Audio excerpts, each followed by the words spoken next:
સંસારી જીવના ભાવ મરણ તારવા કરુણા કરી શરિતા વહા વિશુદાતણી પ્રભુ વીરતે સંજીવની શોષાતી દેખે સરિતને કરુણા બિના હૃદયે કરી મુનિકુંદ સંજીવની સમય પ્રાભત તણે ભાજન ભરી કુંદ કુંદ રચ્યો શાસ્ત્ર સાથિયા અમૃતે પુર્યા ગ્રંથાધિરાજ તારામાં ભાવો બ્રહ્માંડના ભર્યા અહો વાણી તારી પ્રશમર સભા વે નિતરતી મુમુક્ષુને પાતી અમૃત રસયંજલિ ભરી ભરી અનાદિની મૂર્છા વિશતણી ત્વરાથી ઉતરતી વિભાવેતી થંભે સ્વરૂપ ભણી દોડે પરિણતિ તું છે નિશ્ચય ગ્રંથ ભંગ સગરા વ્યવહારના ભેદવા તું પ્રજ્ઞાશિણી જ્ઞાનને ઉદયની સંધિ સહુ છેદવા સાથી સાધકનો તો ભાનુ જગનો સંદેશમાં વીરનો વિષામો ભવક્લાંતના હૃદયનો તું પંથમુ તીતણો શોણિતને રસ નિબંધ શિથિલ થાય જાણે તને હૃદય જ્ઞાની તણા જણાય તો રોચતા જગતની રુચિયાર સૌ તો રીઝતા શકલ જ્ઞાયક દેવરીજે બનાવું પત્ર કુંદનના રત્નોના અક્ષરો લખી તથાપિ કુંદ સૂત્રોના અહંકારે મૂલ્ય ના કદી તથાપિ કાનવાણીના અહંકારે મૂલ્ય ના કદી નમો ર્યંકણં નમો સિદ્ધાણં નમો યરણં નમો વજ્રણં નમો લોહિસવસાવણં ચત્તારી મંગલમ અરિહંતા મંગલમ સિદ્ધા મંગલમ શાહો મંગલમ કેવલી પંતો ધર્મ મંગલમ ચત્તારી લોકોતમા અરિહંતા લોકોતમા સિદ્ધા લોકોતમા શાહો લોકોતમા કેવલી પંતો ધર્મ લોકોતમા ચત્તારી શરણ ભોજામી અરિહંતે શરણ ભોજામી સિદ્ધે શરણ ભોજામી શાહુ શરણ ભોજામી કેવલી પંતો ધર્મ શરણ ભોજામી ઓમ નમો અરિહંતાણ. સમયસાર ગ્રંથાધિરાજ જીવ અજીવ અધિકારમાં 20 અને 20 થી 22 નંબરની ગાથા આપણે ચાલી રહી છે. તો તેની અંદર પ્રતિબદ્ધ અને અપ્રતિબદ્ધના લક્ષણોની વાત આવી કે હું અને આ હું આ અને આ હું છું આનો અને છે મારું આ, જે અન્ય કો પદ્રવ્ય મિશ્ર સચિત અગર અસિચવા. આ 20 નંબરની ગાથા છે. 21 નંબરમાં હતો મારો આ પૂર્વે, હું પણ આનો હતો ગતકાળમાં, વળી આ થશે મારું અને આનો હું થઈશ ભવિષ્યમાં. 21 નંબરની ગાથા. અને 22 નંબરમાં અયથાર્થ આત્મ વિકલ્પ આવો, જીવ સમૂઢ આચરે, ભૂતાર્થને જાણેલ જ્ઞાની એ વિકલ્પ નહીં કરે. આ 20 થી 22 નંબર ગાથાનો સારાંશ આપણે સૌથી પહેલા જોઈ લીધો. એના ઉપર પૂજ્ય ગુરુદેવશ્રીના જે પ્રવચનો છે એ પ્રવચનના આધારે આપણે સ્વાધ્યાય આગળ કરી રહ્યા છીએ. તો એમાં ગઈકાલે છેલ્લે સમયસારની નાટક કે 415 શ્લોકની અંદર આખા આત્માની વાત બતાવી દીધી. આખો આત્માનું વિપરીત તે કેમ માનતો હતો અને અવિપરીત કેમ જાણે, એનો આખો સમાવેશ નાટક જેમ 4 કલાક 3 કલાકની અંદર આખું નાટકમાં વાત આવી જાય છે, તેવી રીતે આ 415 શ્લોકની અંદર આખી વાત સમાવી દીધી. એમાં આગળ મારું આ પહેલા હતું, એટલે કે મારા ચૈતન્ય સ્વભાવમાં જે જ્ઞાન સ્વરૂપી છે, જે જ્ઞ સ્વભાવી છે, આ મારું હતું તે કેદી આવ્યું? આ પહેલા હતું. મેં એ કર્મને બાંધ્યું હતું, એ કર્મ મેં બાંધ્યું હતું. આપણે સારું કર્મ બાંધશું, પૂર્વે સારું કર્મ બાંધ્યું, પૂર્વે એવા પરિણામ કર્યા, એ પરિણામને આધીને સારું કર્મ બાંધ્યું અને આપણને આ મળ્યું, તો આપણને આ મળ્યું. આપણે પૂર્વે સારા પરિણામ શુભ ભાવ કશાયની મંદતાપૂર્વકના કર્યા, માટે ત્યાં કર્મનો બંધ પડ્યો. એ કર્મ અત્યારે ઉદયમાં આવ્યું, એના ફળ સ્વરૂપે આપણને બાંધ્યું તું સારું, માટે આ મળ્યું.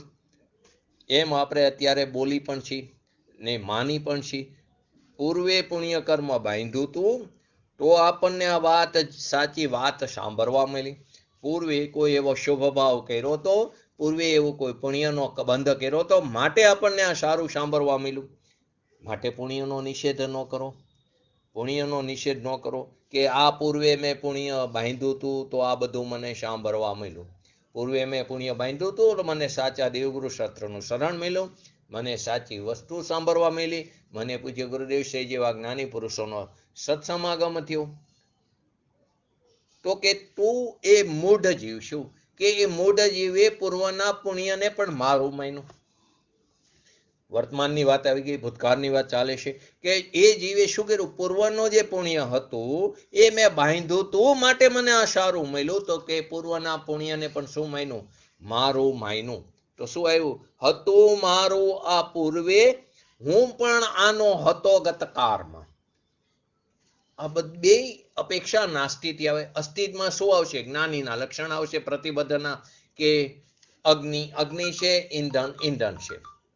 તો કે એ મૂઢજી પૂર્વના પુણ્યને મારું માને છે.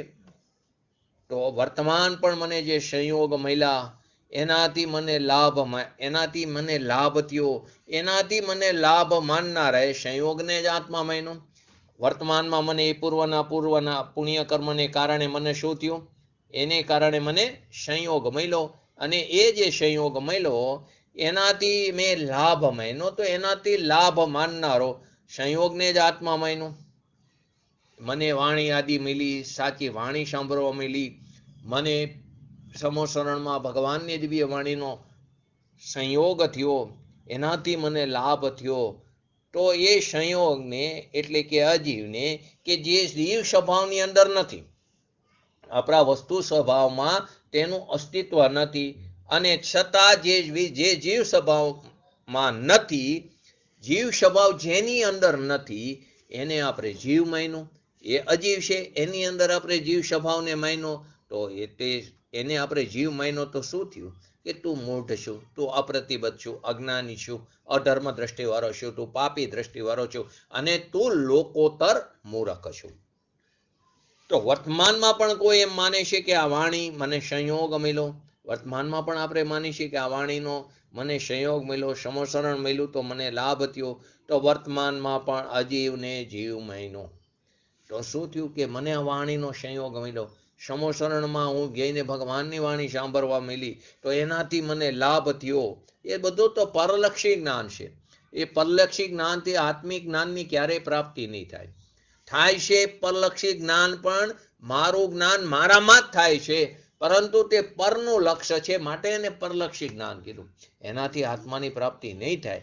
આપણા આત્માના આશ્રયે થયેલું જે જ્ઞાન, એ આત્મિક જ્ઞાન, એ ભાવશ્રુત જ્ઞાન, એનાથી આત્માની અનુભૂતિ થાય છે.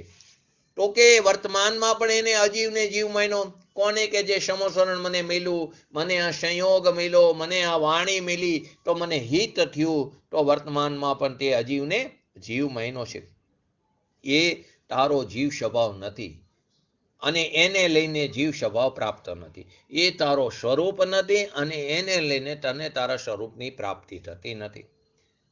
તો ખરેખર તો આ વસ્તુની જ આપણને આ ખબર નથી.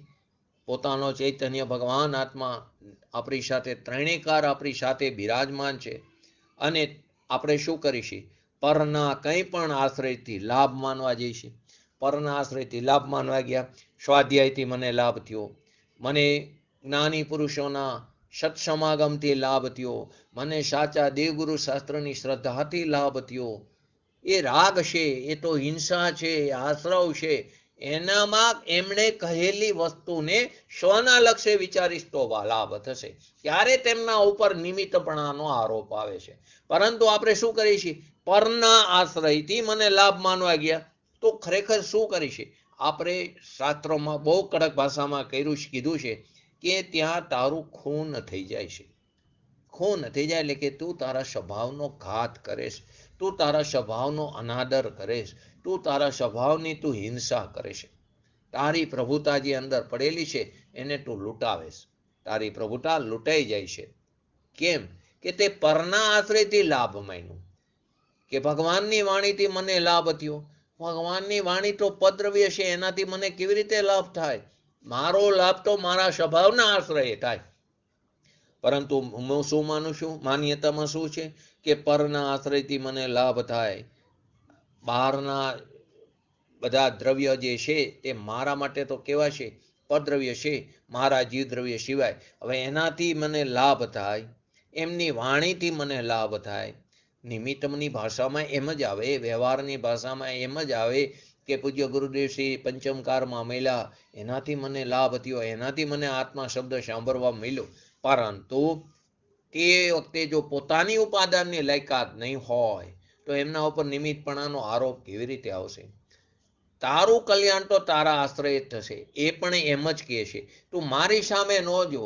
જ્યાં સુધી તું મારા સામે જોઈશ, મારા સામે દ્રષ્ટિ કરીશ, ત્યાં સુધી તને તારા સ્વભાવની પ્રાપ્તિ નહીં થાય. તું તારી અંતરમાં અવલોકન કર. તું તારા અંતરમાં જ્યાં તારો પ્રભુ બિરાજમાન છે ત્યાં તું દ્રષ્ટિ કર. પણ આપણે શું કરીશું? પરના આશ્રયથી લાભ માનવા જઈશી, એનાથી મને હિત થાય એવું માનીશી. તો કે તું તારા સ્વભાવનો ઘાત કરીશ, તારી પ્રભુતાને તું લૂંટાવેશ. હું તો કેવો છું? અંતર પરમેશ્વર, સાક્ષાત ભગવાન છું. સાક્ષાત પરમેશ્વર મારી અંદર બિરાજમાન છે. એવા પરમેશ્વરને જે મારી અંદર ત્રણેય કારે મારી અંદર જ બિરાજમાન છે, જેનો ક્યારે વિરહ નથી થતો, અને એની અંદર રહેલા અનંત અનંત ગુણો તે મારો પરિવાર છે, જેનો પણ ક્યારે મને વિરહ નથી થતો, એનો ક્યારે વિયોગ નથી થતો. એવા પરમેશ્વરને ગયા કાળના કોઈ પુણ્યને લઈને મને આ સામગ્રી મળી, માટે પુણ્ય ઠીક હતા, તો તું તારી પ્રભુતાને લૂંટાવેશ. આવા પરમેશ્વર જે ભગવાન આત્મા કે જે અનંત અનંત ગુણોનો ધણી છે, અનંત શક્તિઓથી ભરેલો એવો શક્તિવાન એવો ભગવાન આત્માને ગયા કાળના કોઈ પુણ્યને લઈને મને આ સંયોગો મળ્યા, સામગ્રી મળી, માટે પુણ્ય કેવા મહિના મેં ઠીકપણું માન્યું, અનુકૂળ માન્યું, તો લૂંટાવીશ તું. પુણ્ય અને પાપમાં તે ભેદ કર્યો, માટે તું મૂંઢ મોહી મિથ્યા દ્રષ્ટિ છે. અનુકૂળ સંયોગોમાં લાભ માન્યો, એમાં ઠીકપણું માન્યું. પ્રતિકૂળ સંયોગોમાં ઠીકપણું માન્યું, ત્યાં તને દ્વેષ થયો, ઓલામાં રાગ થયો, તો તું ખરેખર ભૂલ કરેશ. તે બંને વચ્ચે ભેદ માન્યો. બંને સમાન છે, બંને બંધનું કારણ છે. તો પુણ્ય ઠીક હતા, તો તું તારી પ્રભુતાને લૂંટાવેશ. સચેત, અચેત અને મિશ્ર, એ બધું આપણે ભૂતકાળની વાત પણ એની અંદર પણ આવી ગયું. તો કે આ પરદ્રવ્યના ધ્યાનનો વિકલ્પ કર્યો. પરદ્રવ્યના ધ્યાનનો વિકલ્પ કર્યો એટલે કે સિદ્ધનો ગયા કાળમાં સિદ્ધ આવા હતા એમ વિકલ્પ કર્યો. સિદ્ધ આવા હતા એટલે પદ્રવ્ય હતા, એ પદ્રવ્યના ધ્યાનનો વિકલ્પ કર્યો. એનાથી મેં લાભ માન્યું, તો તે એ પદ્રવ્યને જ આત્મા માન્યું. એ પદ્રવ્યમાં જ મારું સ્વરૂપ માન્યું. એ પદ્રવ્યમાં જ મારું સ્વરૂપ માન્યું. અને હું મારું પદ્રવ્યમાં ને પદ્રવ્યનું મારામાં સ્વરૂપ માન્યું. પદ્રવ્યનો ધ્યાનનો વિકલ્પ કર્યો કે ગયા કાળમાં સિદ્ધનો આવા હતા એવો વિકલ્પ કર્યો, અને એનાથી મને લાભ થયો. મેં ગયા કાળમાં નવકાર મંત્ર બોલ્યો. હું ગયા કાળમાં ચત્તારી મંગલમ, અરિહંતા મંગલમ, સિદ્ધા મંગલમ બોલ્યો. એનાથી મને એવો વિકલ્પ કર્યો, એનાથી મને લાભ થયો. એમ માન્યું, તો તે પદ્રવ્યનો આત્મા માન્યો છે. આપણને આપણા હોવાપણાની જ ખબર નથી. આપણા હોવાપણામાં શું છે, આપણી અસ્તિત્વમાં, આપણી હયાતીમાં શું છે, અને તારા હોવાપણામાં શું નથી. મારા હોવાપણામાં શું છે અને મારા હોવાપણામાં શું નથી, એના ભાન વગર આ ચૈતન્ય અને ધર્મ નહીં થાય. એટલે કે આ ભગવાન આત્માની પર્યાયમાં એની રચના નહીં થાય. દ્રવ્યની રચના પર્યાયમાં નહીં થાય. દ્રવ્યની રચના પર્યાયમાં નહીં થાય.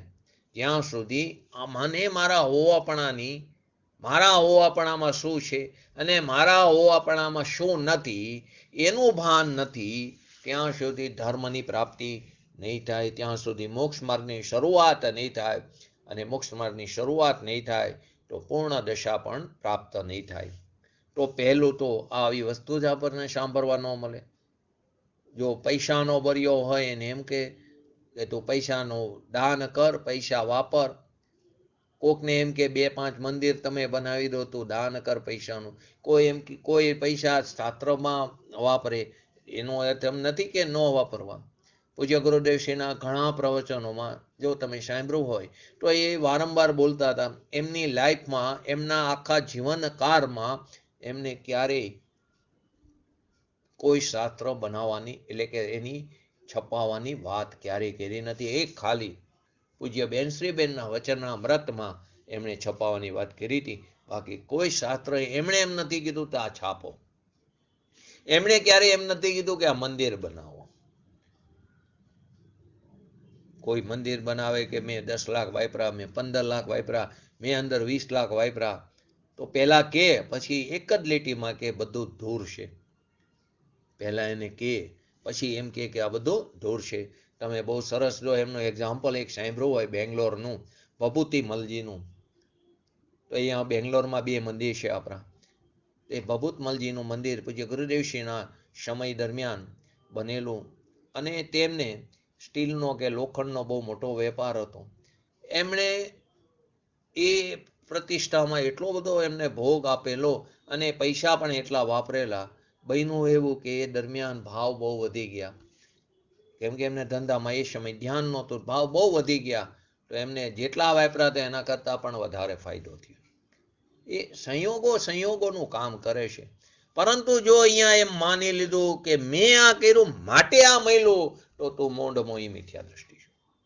મેં આ ધર્મના કાર્યમાં મેં મારો સમય વ્યતીત કર્યો માટે મને આ લાભ થયો, જો તે એવું માન્યું તો અહીં આ ગાથામાં એમ કહે છે કે તે તારા આત્માનું ખૂન કર્યું છે, તે તારા સ્વભાવનો ઘાત કર્યો છે. એમાં પણ આગળ કહી દે પૂજ્ય ગુરુદેવશ્રી, એ તો એ સમયે સંયોગોનું આવી રીતે આવવાનું હતું, તો આવ્યું એની પાસે પૈસા આદિ સામગ્રી.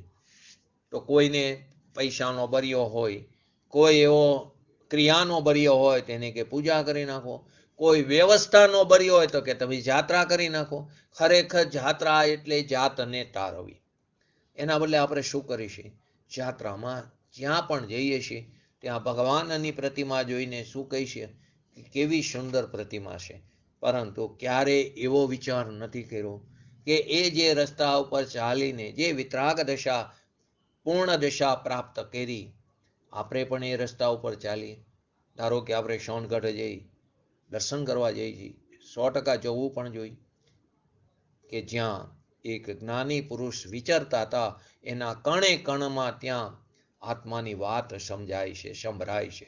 તો અહીંયા દર્શન કરવા જઈએ તો આપણે શું પ્રતિમાજીના દર્શન કરીએ, પરંતુ ક્યારે આપણે વધીને શું વિચાર આવે કે આપણી પાછલી લાઈફમાં, પહેલી તો એ ખબર નથી કે આપણી પાછલી લાઈફ રહેશે કે નહીં રહે, એ પણ નથી ખબર. ક્યાં કોને ખબર છે ક્યારે શું થવાનું છે.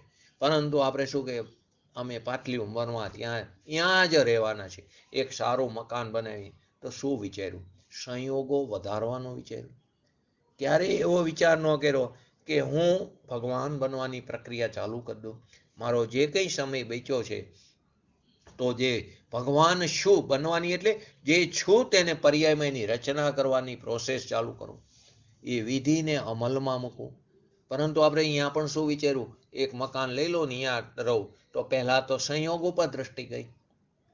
ઇવન જે કોઈ આપણો પ્રસંગ હોય તો પણ અહીંયા સંયોગ ઉપર દ્રષ્ટિ જાય છે. અહીં પણ શું થયું કે મકાન ઉપર દ્રષ્ટિ ગઈ કે હું પહેલાં મકાન લઈ લો, અહીંયા જ રહેવું છે. તું ગમે ત્યાં રહ્યા તો ધર્મ કરી શકે, તારે જ્યાં ને ત્યાં દોડવાની પણ જરૂર નથી. એવું નથી કે બરાબર પવિત્ર સ્તર હોય ત્યાં વાઇબ્રેશન જુદા હોય છે, પરંતુ કોઈ એવી પરિસ્થિતિ હોય માણસની કે જે ન જઈ શકે, તો તમે કોઈ પણ અવસ્થામાં પણ તમે ભેદ જ્ઞાન કરી શકો છો. પરંતુ એનાથી સ્વચ્છંદી નથી બનવાનું. અહીં શું કહે છે કે કોઈ એમ 2, 4, 5 મંદિર બનાવી દે, પૈસાનો બરિયો હોય, કોઈ એવો ક્રિયાકાંડનો બરિયો હોય તો પૂજા કરી નાખો, જાત્રા કરી નાખો, 10 લાખ રૂપિયા ખર્ચી નાખો, તો એ પુણ્ય ભાવ અને એ સંયોગની જે ક્રિયા છે એ આત્માની નથી, એ આત્માની ક્રિયા નથી. અને એનાથી મને લાભ થયો એવું માન્યું તો તે પદ્રવ્યમાં તારો આત્મા માન્યો, તો તે તારા સ્વભાવનું ખૂન કર્યું, તારી પ્રભુતાને તે લૂંટાવી, એમ આ ગાથામાં બતાવે છે. પરમાત્મા પ્રકાશમાં પણ આ વાત એવો જ શ્લોક આવો, જે 20 નંબરનો શ્લોક છે એવો જ શ્લોક પરમાત્મા પ્રકાશમાં પણ છે. ત્યાં ટીકામાં એનો બહુ જ વિસ્તાર કર્યો છે, સચેતનો અચેતનો ને મિશ્રનો. તો કે મારું આ પહેલા હતું, ભૂતકાળની વાત ચાલે છે ને, તો કે રાગાદિ, કર્માદિ, સહનન આદિ. અત્યારે પણ ઘણા લોકો આવે છે જ્યાં નિમિત્તની ભાષા બોલાય છે, ત્યાં એમ જ કહે છે કે અત્યારે ઉત્તમ સહનન નથી, સહનન 6 છે, એમાં ઉપલા 3 સહનનને ઉત્તમ કીધા, વ્રજ, વૃષભ, નારાજ સહનન. વ્રજ, વૃષભ, નારાજ સહનન, વૃષભ, નારાજ સહનન, નારાજ સહન. તો ઉપલા 3 સહનનને શું કીધું? ઉત્તમ સહન કીધા. નીચેના 3 સહનન એને હલકા કીધા એની અપેક્ષાએ. તો કે આપણે અત્યારે આ કાળમાં ઉપરના 3 સહનન નથી, માટે અત્યારે કોઈ મિથ્યા દ્રષ્ટિ દ્રવ્યલિંગી મુનિરાજ અથવા તો કોઈ ભાવલિંગી મુનિરાજ તે ગ્રેવ્યકમાં જઈ શકતા નથી, 16 સ્વર્ગથી ઉપર કોઈ જઈ શકતું નથી. અથવા તો વ્રજ, ઋષભ, નારાજ સહનન નથી, માટે જીવ મુક્ત દશા પ્રાપ્ત કરી શકતો નથી. હવે શાસ્ત્રમાં કથન આવે, પરંતુ ત્યાં નિમિત્તનું જ્ઞાન કરાવ્યું હોય, નિમિત્તને મુખ્ય કરી નાખે. શું કરી અત્યારે અમને વ્રજ, ઋષભ, નારાજ સહનન નથી? શું કરી અત્યારે કેવરી શ્રુત કેવરીનો વિરહ છે, માટે શાહિક સંકેતપણું પ્રગટ નથી થતું, માટે અમે ક્ષપક્ષેણી નથી ચડી શકતા? ખરેખર અત્યારે એવા હીન પરિણામવાળા જીવો અહીં જન્મ લીધો છે, માટે તે શ્રેણી ચડવાનો પુરુષાર્થ કરી શકતા નથી, છતાં ધર્મ પ્રગટ કરી શકે, વિતરાગ દશા પ્રગટ કરી શકે, અને પોતાનો સંસારમાં રખડવાના કારને તે મર્યાદિત કરી શકે. તો કે અત્યારે સહનન નથી, એને સહનનથી આવું સહનન હોય તો હું મોક્ષ પ્રાપ્ત કર્યું, તો તે પદ્રવ્ય નહીં, સહનન તો શરીરને લક્ષે છે, તો તે શરીરને આત્મા માન્યું, તો તે અજીવમાં જીવપણું માન્યું. જ્યાં તારું હોવાપણું નથી ત્યાં તારું હોવાપણું માન્યું, જ્યાં તારું અસ્તિત્વ હયાતી નથી ત્યાં તારું અસ્તિત્વ હયાતી માન્યું, જેની અંદર જીવ સ્વભાવ નથી ત્યાં તે જીવને માન્યો. તો તું કેવો છું? લોકોતર મૂર્ખ છું. આગળ કે છે, શરીર આવું હોય, પુણ્ય સારા બાંધી તો મજબૂત શરીર મળે, સહનન સારું મળે. તો કે તું શેને માન્યું? ધર્મ તો આત્માના સ્વભાવે, એના આશ્રય ધર્મની પ્રાપ્તિ, એના આશ્રય ધર્મ ટકી શકે. તે શું માન્યું? કે શરીરના આધારે, કે સારું શરીર હોય તો આપણે વ્રત, તપ, ઉપવાસ આદુ કરી શકી, ઉપવાસ આદિ કરી શકી, શરીરને સ્થિર કરી શકી. સામયિકમાં ઘણા એમ કે ને કે એક ધારું બેસી શકે, શરીરની એટલી એને અનુકૂળતા છે. ને આપણે એવું પણ બોલતા લોકોને જોઈએ, આપણે પણ એવું બોલતા હોય છે. વ્યવહારની ભાષા બોલાય જુદી વસ્તુ, એ અભિપ્રાયમાં હોવું જુદી વસ્તુ છે. બોલી પણ એવું કે અમારા શરીર તો આટલા વર્ષોમાં મેં ક્યારે ટીકડી પણ નથી ખાધી, તો એને કોનું અભિમાન છે? શરીરના નિરોગીપણાનું, એટલે કે અજીવનું અભિમાન, જડપણાનું અભિમાન છે. તો તને જડપણાનું અભિમાન છે, તું ચૈતન્ય ભગવાન આત્મા છું, તો જ્ઞ સ્વભાવી છું, તો આત્મ સ્વભાવથી ભરેલો છું, પરિપૂર્ણ ભગવાન આત્મા છું, અને તે કોનેમાં? અજીવપણામાં પોતાનું પણ માન્યું, એમાં તારું હોવાપણું માન્યું, તો તું લોકોતર મૂર્ખ છું. સંયોગને આશ્રય થોડો ધર્મ ટકી શકે, સ્વભાવના આશ્રય ધર્મ ટકી શકે છે, પરંતુ આવા શલ્ય આપણી અંદર ભારોભાર પડ્યા છે, અને એ શલ્યની આપણને ખબર નથી. 3 શલ્ય છે, મિથ્યાત્વ, માયા અને નિદાન. આપણને એ શલ્ય ખબર નથી.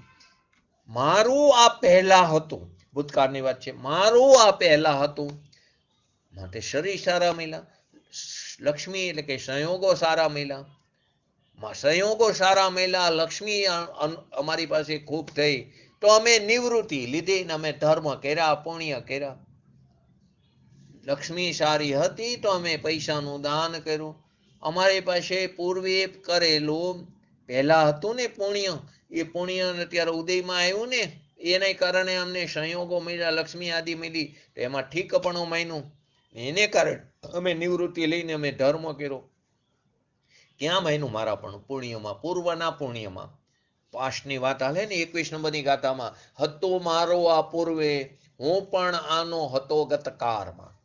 તો અમે નિવૃત્તિ લીધી, ધર્મ કર્યા, પુણ્ય કર્યા, તો અમને આ બધું મળ્યું એ ફર્યું. તો તમે પરને પોતાનું માન્યું, પરને પોતાનું માનીશ. હું આનો પહેલા હતો, એટલે કે મેં પહેલા પુણ્ય કર્યા, મેં પહેલા પુણ્યના રૂપી કર્મના રજકણો બાંધ્યા, પુણ્ય રૂપી શુભાશુભ ભાવ જે પૂર્વે કરેલો એનાથી કર્મના રજકણો મેં બાંધ્યા. તો અમે બાંધ્યા એવા અમને મળ્યા, અમે જેવા બાંધ્યા એનું ફળ અમને મળ્યું. તો માટે અમે નિવૃત્તિથી કામ કરીએ છીએ. અમે નિવૃત્તિ લઈને ધર્મ કરીએ છીએ. તો કે તું મૂઢ છું, તું મૂઢ છું, તું મિથ્યા દ્રષ્ટિ છું, તું અજ્ઞાની છું, અપ્રતિબદ્ધ છું. તો નિવૃત્તિ એટલે શું? નિવૃત્તિ તો રાગ રહિત ની અનુભવ દ્રષ્ટિ કર, ત્યારે તને નિવૃત્તિ કહેવાય. એ નિવૃત્તિમાં બાહ્ય સાધનની બિલકુલ અપેક્ષા છે નહીં. નિવૃત્તિમાં કોઈ પણ પ્રકારના બાહ્ય સાધનની અપેક્ષા નથી. પરંતુ આપણે તો શું છીએ, ભણ્યા ગીણા એટલું બધું હોય, ટરકીલા માણસો છીએ, ક્રિયાકાંડ કરતા હોય છીએ, અને આપણે ખરેખર કેવા છીએ? અપ્રતિબદ્ધ છીએ, મૂર્ખ છીએ.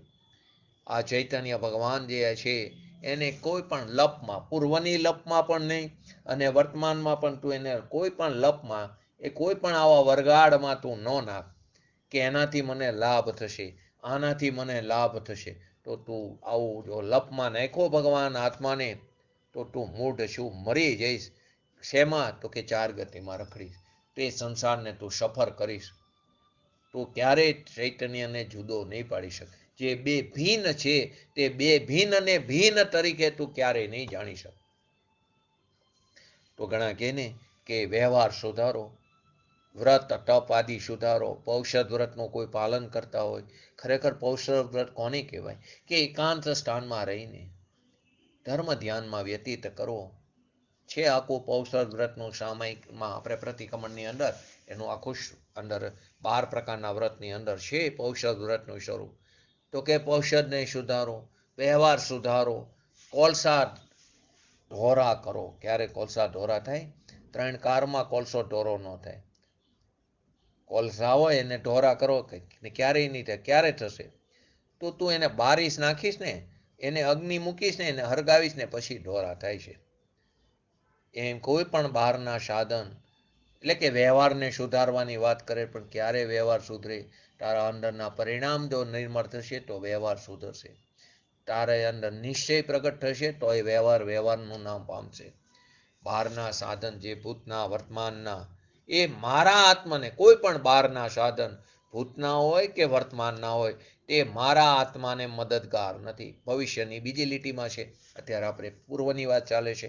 તે વર્તમાનમાં મારા આત્માને મદદગાર નથી અને હું એમાં નથી. મારા આત્માને કોઈ સહાયરૂપ નથી, એ અસહાય છે.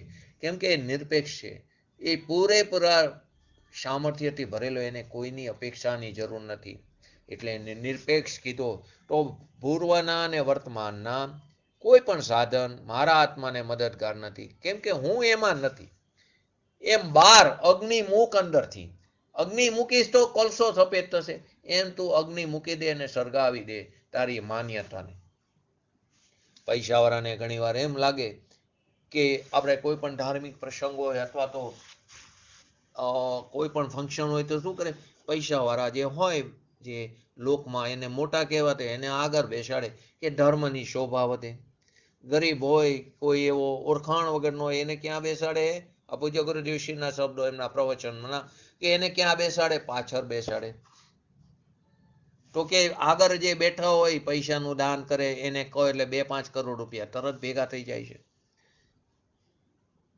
તો કે ખરેખર એ પૈસાને તમે સર્વસ્વ માન્યું.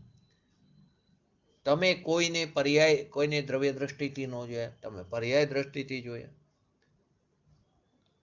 એક કડક વાતમાં આપણે કોઈ પણ જનરલ વાત છે, પણ કડક વાત છે આ ગાથાને અનુરૂપે. કોઈ પણ મંદિરનો વહીવટ હોય, કોઈ પણ મંદિરનો, સોનગઢ ટ્રસ્ટ હોય કે જયપુર ટ્રસ્ટ હોય કે કોઈ પણ, આપણે બીજા કોઈ અન્ય જૈન મતની વાત નથી કે અન્ય કોઈ મતની વાત નથી. પણ આપણી જ વાત કરી દિગંબર સમાજની, એમાંય પણ શુદ્ધ તેરાપંથીની, કે જ્યાં પણ કોઈ ટ્રસ્ટી હોય તે એવા હોવા જોઈએ કે જે ધર્મની પ્રભાવના કરતા હોય. પછી એ પૈસા હોય કે ન હોય, એવા ટ્રસ્ટી હોવા જોઈએ. તો એનું આચરણ જોઈને ધર્મ ઉજ્જવળ બને છે.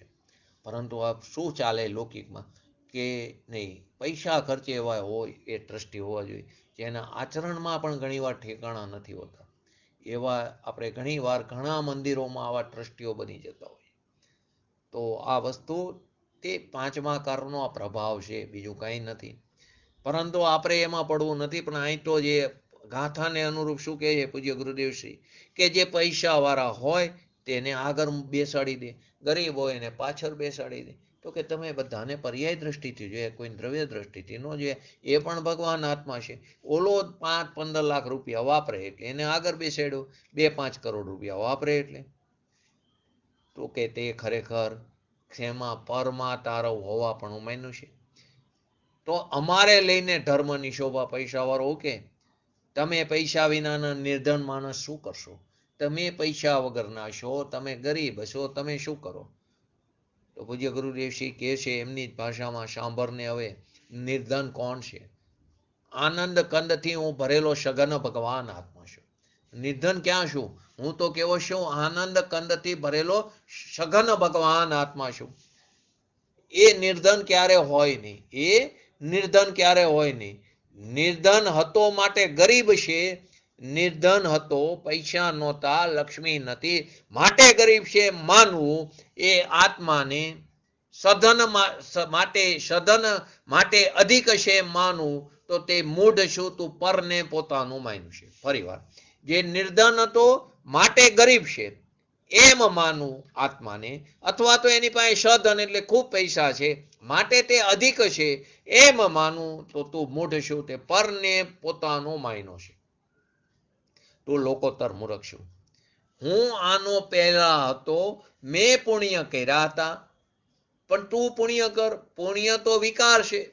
પુણ્ય શું છે? વિકાર છે, અજીવ છે, અથવા તો તેને આશ્રવ તત્વમાં લેશે. તો તારા સ્વભાવમાં કેદી પુણ્ય હતા? તારા સ્વભાવમાં કેદી પુણ્ય હતા? અમે પુણ્ય કર્યા હતા, અમારા એ પુણ્ય હતા માટે અમને આવું શરીર મળ્યું. તો તે શું માન્યું? પરમાં પોતાનું અસ્તિત્વ, હયાતીપણું માન્યું. હવે ત્રીજી એટલે કે બીજી લીટી, વરી આ થશે મારું અને આનો હું થઈશ ભવિષ્યમાં.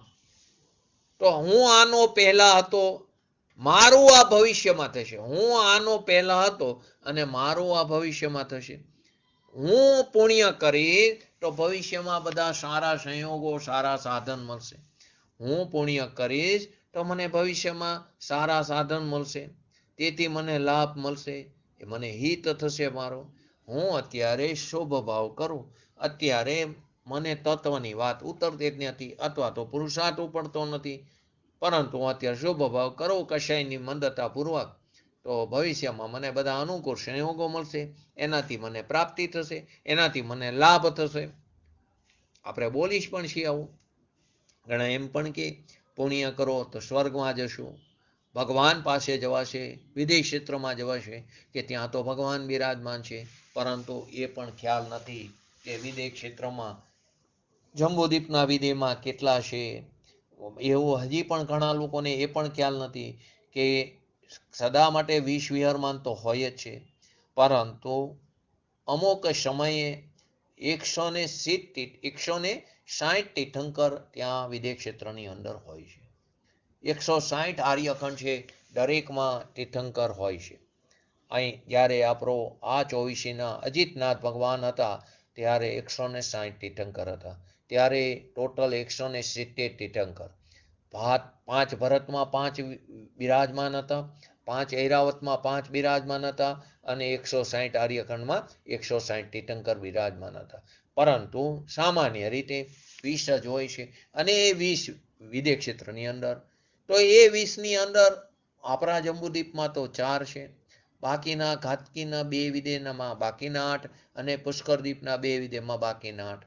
હવે તેમાં પણ આપણું જંબુદ્વીપનો જે વિદેહ લો તો એની અંદર આર્યખંડ કેટલા? 32 જ આર્યખંડ. 160 મલેશ ખંડ છે. હવે 160 ખંડમાં જન્મ લીધો તો ત્યાં તો ધર્મ નથી. હવે 32 ખંડ આર્ય છે, એમાંય 4 આર્ય ખંડમાં અત્યારે ભગવાન બિરાજમાન છે. બાકીના 28માં ભગવાન તો છે નહીં. હવે અહીંયા કંઈ 28માં જન્મ લઈ લીધો તો હવે 4માં જ કદાચ જન્મ લીધો કે જ્યાં ભગવાન બિરાજમાન છે, જ્યાં ભગવાનનો વિરહ નથી, ત્યાં જઈને ગેરંટી ક્યાં કે સમસરણમાં હું જઈશ? यहाँ પણ ભોગવિલાસમાં પડી જઈશ. હવે કદાચ સમસરણમાં ગયો તો એવી ક્યાં ગેરંટી છે કે તું શ્રીમંડપ સુધી જઈશ? તો બહારમાં જ અટકી જઈશ નાટ્યશાળામાં. અને કદાચ ત્યાં પણ ગયો તો ભગવાનની બહારના વૈભવમાં પ્રતિહાર્ય જોવામાં રહી જઈશ. અને કદાચ ભગવાનની વાણી પણ સાંભળી પણ અમલમાં ન મૂકી તો શું કામનું?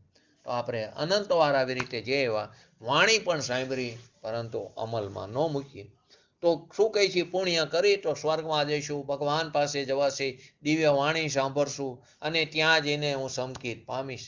તો ભગવાનની વાણી સાંભળીને હું સંકિત પામીશ તો તે પદ્રવ્યને કારણે મને મારામાં હિત માન્યું તો કે તું મૂઢ છું, નહીં પામી શકો. ભગવાન પણ એમ કહે છે કે તું તારા સ્વભાવ સામે દ્રષ્ટિ કર, તું તારા ભગવાન આત્માનો આશ્રય લે કે જેનો ક્યારે વિરહ નથી, એના ઉપર તું દ્રષ્ટિ કર તો તને તારા આત્માની પ્રાપ્તિ થશે. મારું આ ભવિષ્યમાં થશે કે હું અત્યારે પુણ્ય કરું તો મારું ભવિષ્યમાં થશે.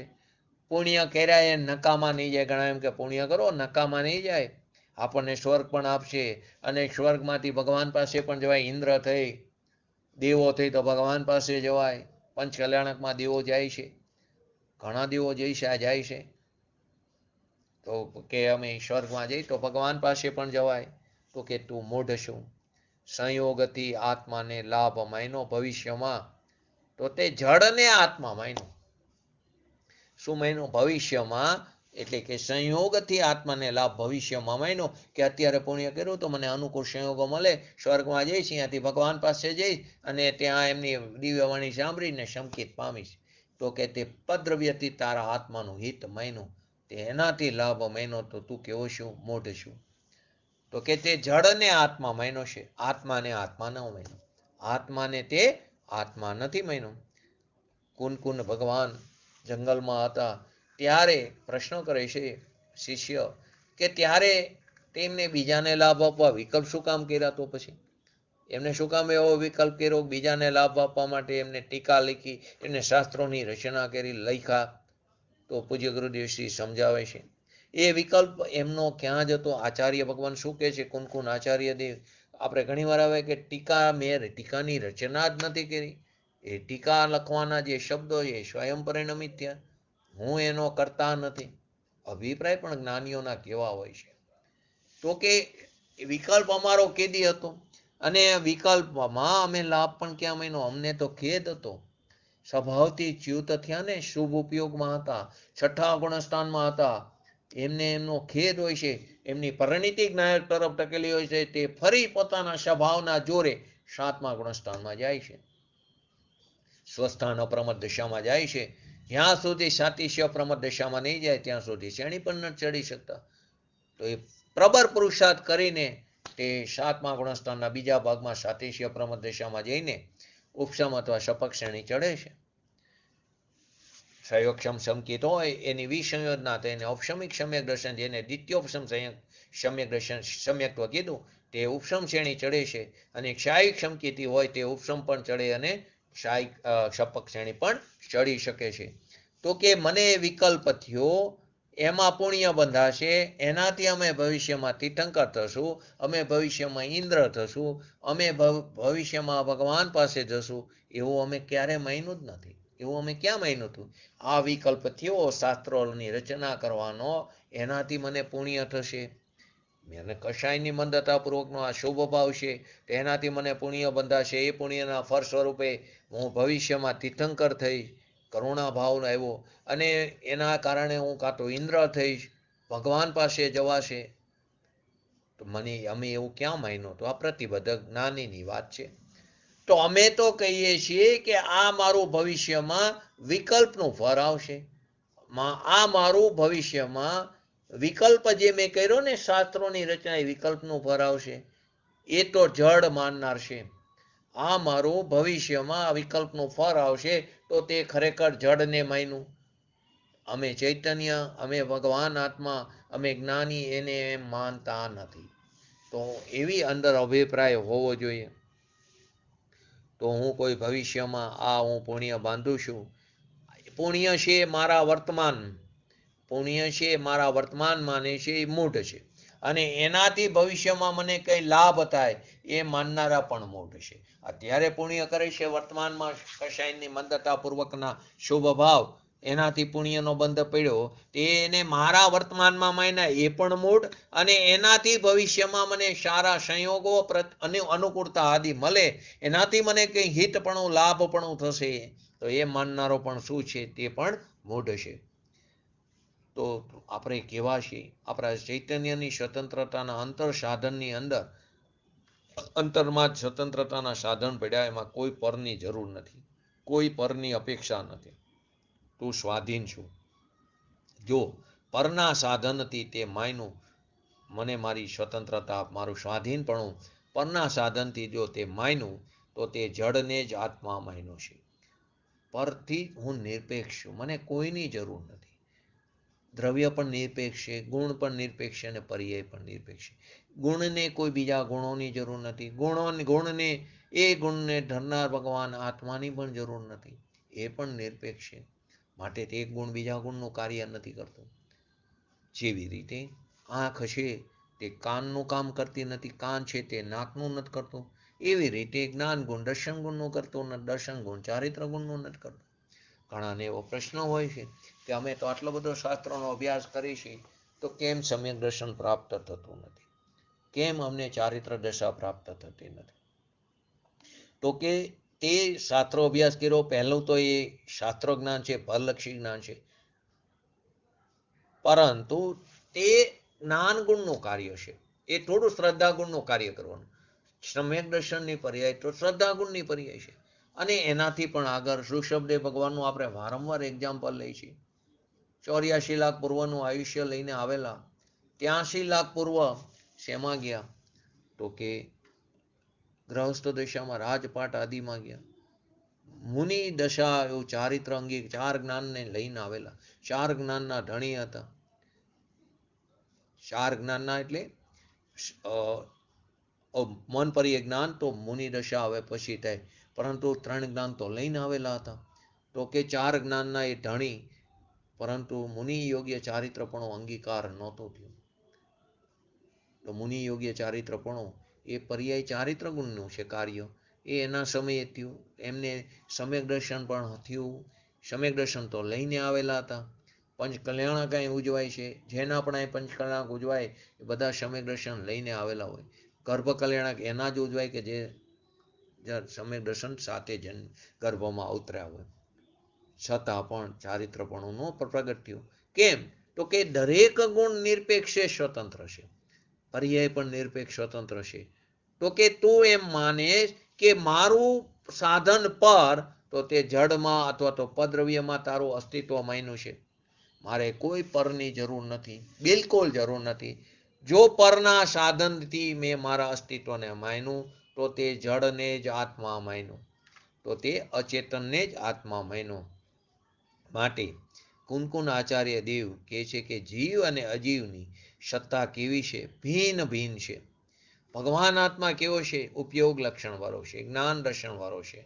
એને હું ભૂતકાળમાં રાગવાળો, ભવિષ્યમાં ભૂતકાળમાં રાગવાળો, અને ભવિષ્યમાં રાગથી મને સંયોગથી મેં લાભ માન્યો, તો તું તારા સ્વભાવનો ઘાત કરેશ, તે તારા સ્વભાવની હિંસા કરી, તે તારા આત્માને ખરેખર માન્યો નથી. ઘણી વાર ઘણા એમ કે મોક્ષમાર્ગ પ્રકાશકનું પણ એક્ઝામ્પલ આપે, કંઈક પુણ્ય કરો તો નિમિત્ત મળશે, તો સંસ્કાર રહેશે, તો વળી પામી જશે. કંઈક પુણ્ય કરો તો સાચા દેવગુરુ શાસ્ત્રનું શરણ મળશે, એટલે કે નિમિત્ત મળશે, તો સંસ્કાર પણ રહેશે અને સમકિત પામી જશે. તો કે ત્યાં પણ પામશે તો આત્માથી, પામશે તો પોતાના ભગવાન આત્માના આશ્રયથી. એને એવા નિમિત્ત મળે છે.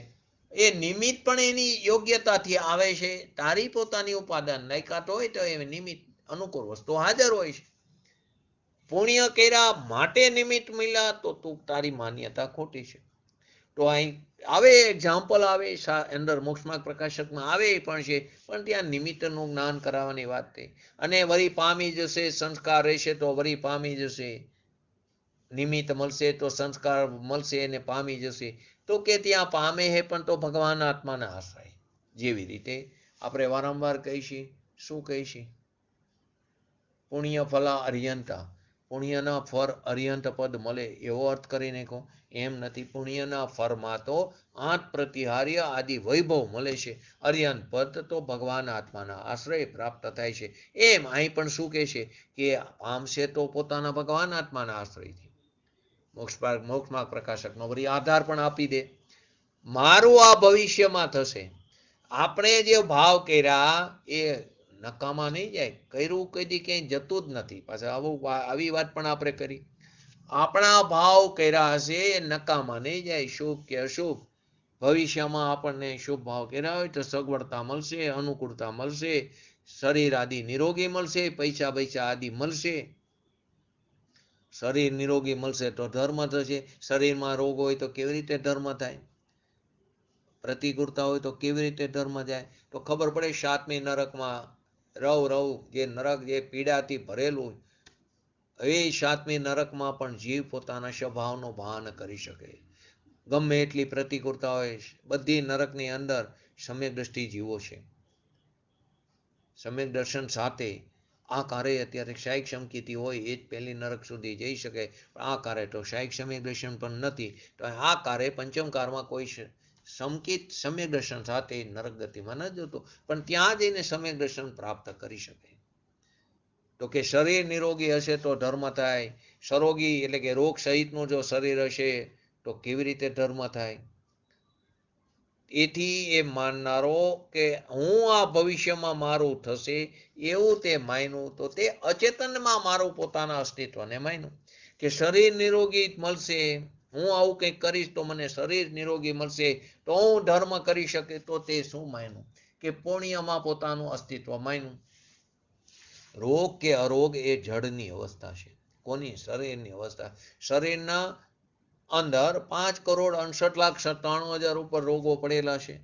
એ ક્યારે ઉદયમાં આવે? એની યોગ્યતાથી ઉદયમાં આવે છે. કે રોગ કે અરોગ એ જડની અવસ્થા છે. એ તને ક્યાં લાભ કે અલાભ નુકસાન કરે? એનાથી તને કોઈ ફાયદો પણ નથી થતો અને ક્યાંય નુકસાન પણ નથી થતું. માટે 7મી નરકનું એક્ઝામ્પલ વારંવાર યાદ રાખવું કે 7મી નરકનો નારકી મહાપીડા એની હે. એ રવ નરકમાં સંયોગની પ્રતિકૂળતાનો કોઈ પાર નથી. એ છતાં પણ તે પરની ઉપેક્ષા કરીને સ્વની અપેક્ષામાં ઉતરી જાય. એ પ્રતિકૂળતાની ઉપેક્ષા કરીને ભગવાન આત્માની અપેક્ષામાં ઉતરી જાય છે. એ પ્રતિકૂળતામાં પણ આ મારું સ્વરૂપ નથી, ત્યાં પણ તે તેનો જ્ઞાતા દ્રષ્ટા બની જાય છે અને પોતાના સ્વભાવના આશ્રય ધર્મ પ્રગટ કરી શકે છે. એ નરકે પણ સમ્યક દર્શન પામે. અહીંયા પણ અસંખ્યાત સમ્યક દ્રષ્ટિ જીવો છે. એ પોતાના આત્માના પુરુષાર્થથી પામે છે. એ પોતાના આત્માના અવલંબને એના આશ્રય પ્રગટ કરે છે. બહારના ગમે એટલા પ્રતિકૂળ સાધનો હતા છતાં પણ જે જીવને પોતાના સંયોગની, પોતાના સ્વભાવની જેને પ્રાપ્તિ કરવી છે એને કોઈ પણ પ્રતિકૂળતા અડચણરૂપ બનતી નથી.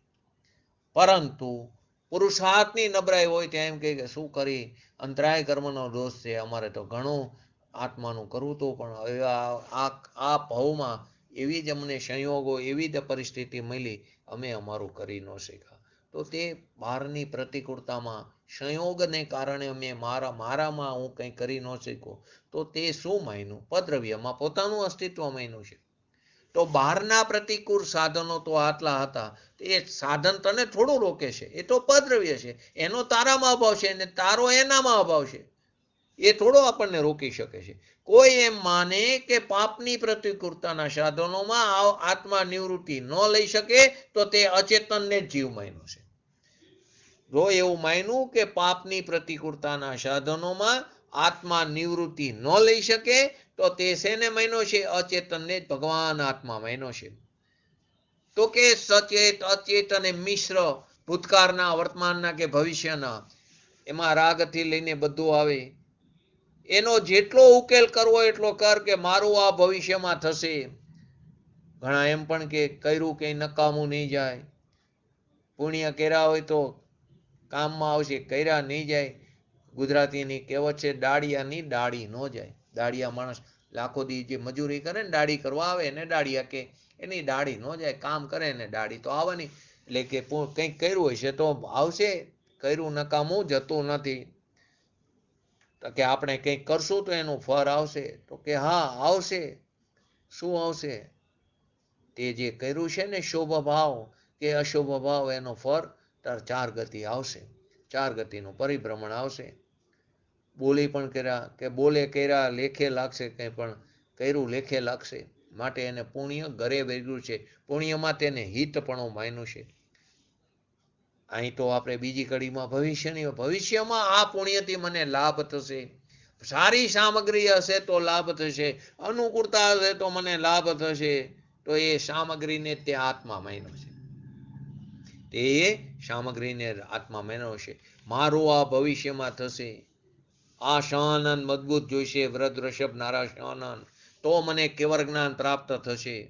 આ માણસપણું મળશે તો કેવર થશે, સંઘની પંચેન્દ્રિયપણું મળશે તો મને કેવર દશા પ્રગટ થશે. લાયકાત તો એનામાં છે સંઘની પંચેન્દ્રિયપણામાં. એમાંય તે મનુષ્ય પર્યાય, એમની અંદર પણ પુરુષ પર્યાય, એ જ આગળ 5મા ગુણસ્થાનથી આગળ જઈ શકે છે. આ માણસપણું મળશે તો કેવર થશે. આર્યપણું મળશે તો મને ધર્મની પ્રાપ્તિ થશે, કે અનાર્ય દેશમાં જન્મો તો મને ધર્મની પ્રાપ્તિ નહીં થાય. આર્યપણામાં પણ આપણે અનંતવાર ઉપજ્યા, એનાથી ધર્મનો લાભ ન થતો. આર્યપણામાં જન્મ લીધો પણ અનંતવાર લીધો. આર્યપણામાં અનંતવાર તો ભગવાનના સમોસરણમાં પણ અનંતવાર ગયો, એનાથી શું લાભ થયો? કોરે ને કોરાર્યા. એનાથી જો લાભ થતો હોય તો એકવાર ગયો હોય તો લાભ થઈ જાય. તો અહીંયાથી કોઈ જીવ પાછો જ ન આવે. અનંત જીવો અહીંયા હોય છે. અનંત જીવો, અનંતના અનંત જીવો પાછા મોક્ષ પણ પામે છે. અનંત જીવો ત્યાં હોય છે. એ અનંતના અનંતમાં ભાગના જીવો ત્યાં મોક્ષ પણ પ્રાપ્ત થાય. પરંતુ આપણે તો એ અનંતમાં છીએ કે આપણે તો પાછા કોરે ને કોરા આવ્યા.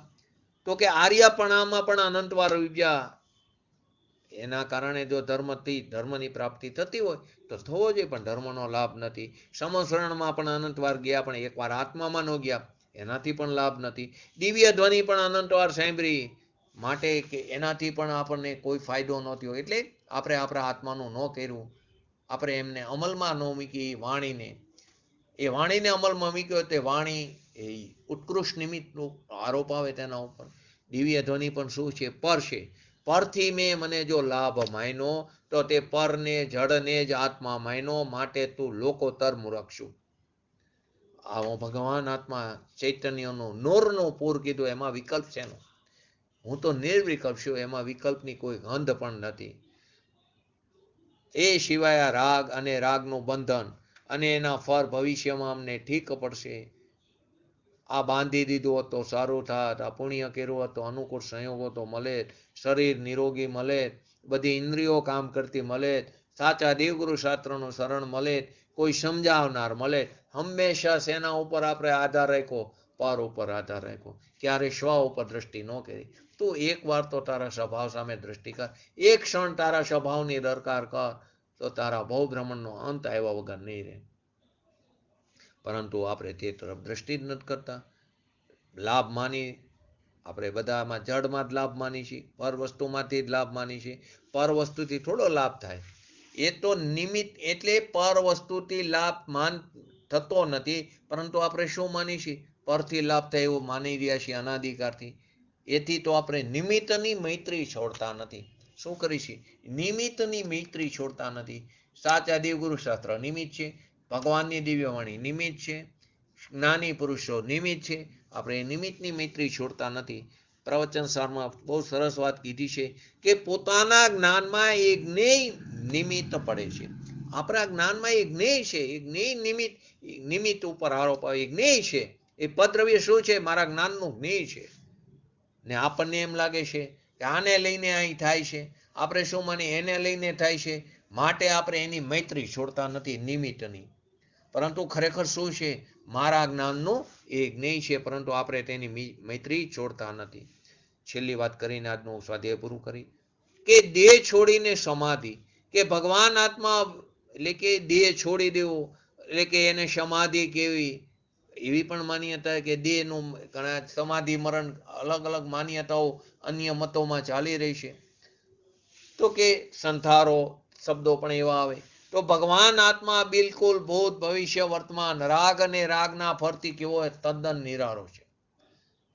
એના ભાનથી મરે એને સમાધિ મરણ કહેવાય.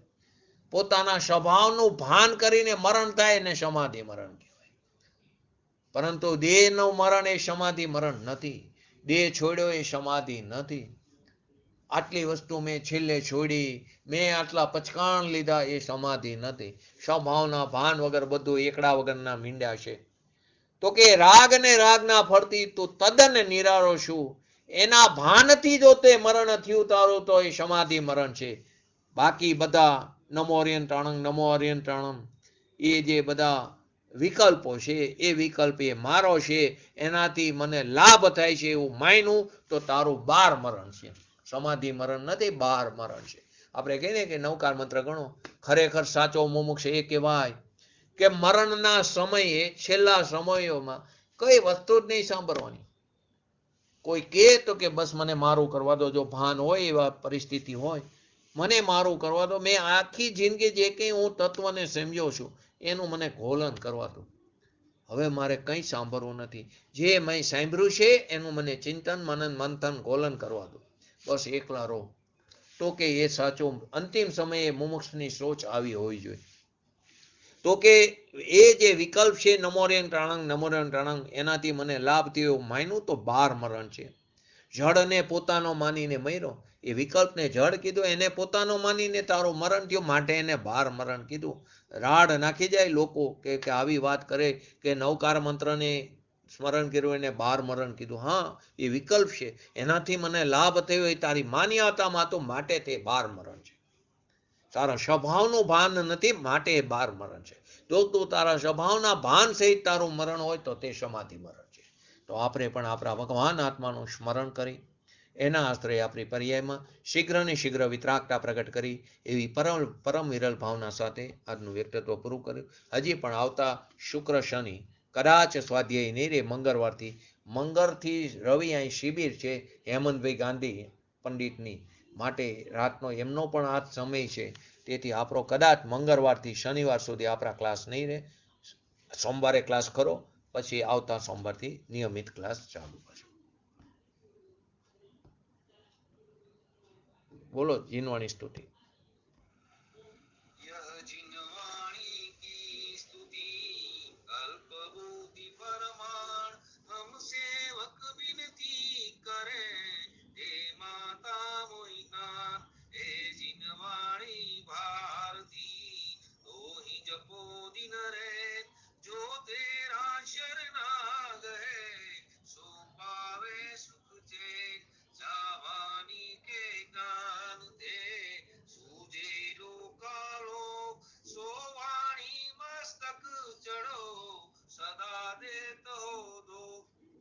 નમો રેંગટાણંગ નમો સિદ્ધાણંગ નમો આયરણમ નમો અવજણમ નમો લોહિસવ શ્રાવણમ ચત્તારી મંગલમ હરિહંતા મંગલમ સિદ્ધા મંગલમ શાહુ મંગલમ કેવલી પંતો ધર્મ મંગલમ ચત્તારી લોકોતમા હરિહંતા લોકોતમા સિદ્ધા લોકોતમા શાહુ લોકોતમા કેવલી પંતો ધર્મ લોકોતમા ચત્તારી શરણ ભોજામી હરિહંતે શરણ ભોજામી સિદ્ધે શરણ ભોજામી શાહુ શરણ ભોજામી કેવલી પંતો ધર્મ શરણ ભોજામી. બોલીએ શ્રી પંચ પરમેષ્ઠી ભગવંતોનું જય હો. બોલીએ શ્રી જીનવાણી માતનો જય હો. બોલીએ શ્રી પરમજ્ય પરમોપકારી સદગુરુ દેવનો જય હો. બોલીએ શ્રી પ્રસમૂર્તિ ભગવતી માતનો જય હો. બોલીએ શ્રી સનાતન જૈન દિગંબર ધર્મનો જય હો.